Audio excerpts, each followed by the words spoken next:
become who you are. Each of us makes a choice. Sometimes it is a loud yes, but more often it is a quiet stay. How many times have you chosen stay? When Friedrich Nietzsche said, "Become what you are," he did not mean that you already know who you are. He believed that man is not a complete being, but a bridge between what you were and what you can become. He wrote, "Man is a tightrope stretched between the beast and the Superman, a rope over the abyss. This path is dangerous, unstable, but the only true path, because only by making choices can you walk it. And with each choice, you either get closer to yourself or further away from who you could be."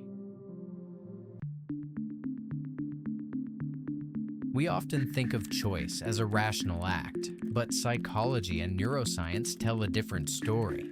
Nobel laureate Daniel Kahneman described two systems of thinking. System 1, fast, automatic, emotional. System 2, slow, logical, effortful. In daily life, most of our choices come from System 1, especially when we're tired, stressed, or distracted. The brain defaults to shortcuts. Neuroscientist Antonio Damasio showed that our decisions are not just cognitive, but emotional. People with brain damage in emotional areas could still reason, but couldn't make simple choices. Emotions, it turns out, are not the enemy of reason. They're its foundation. The orbitofrontal cortex, a key brain region for decision-making, integrates reward, risk, and social cues. Dopamine drives us toward what feels rewarding, even if it's not what's best for us. And what about willpower? Psychologist Roy Baumeister discovered something surprising. Willpower is finite. Every decision you make drains a little bit of your mental energy, a phenomenon known as decision fatigue. That's why by evening, we're more likely to scroll endlessly or skip the gym. Not because we're lazy, but because our brain is tired of choosing.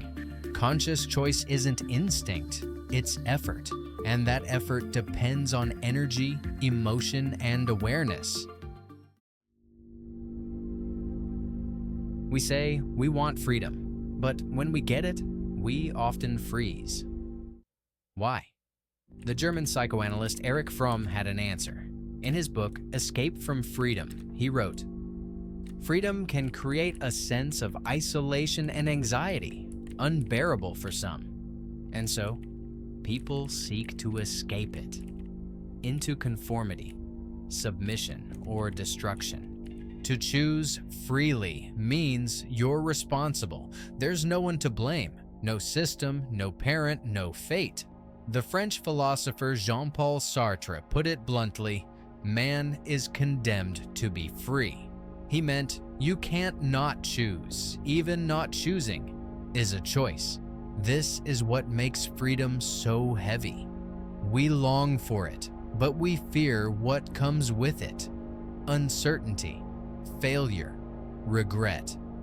That's why so many people stay where it's safe. Not because it's better, but because it's known. Choice isn't just something we make. It's something we train, like a muscle, like a craft.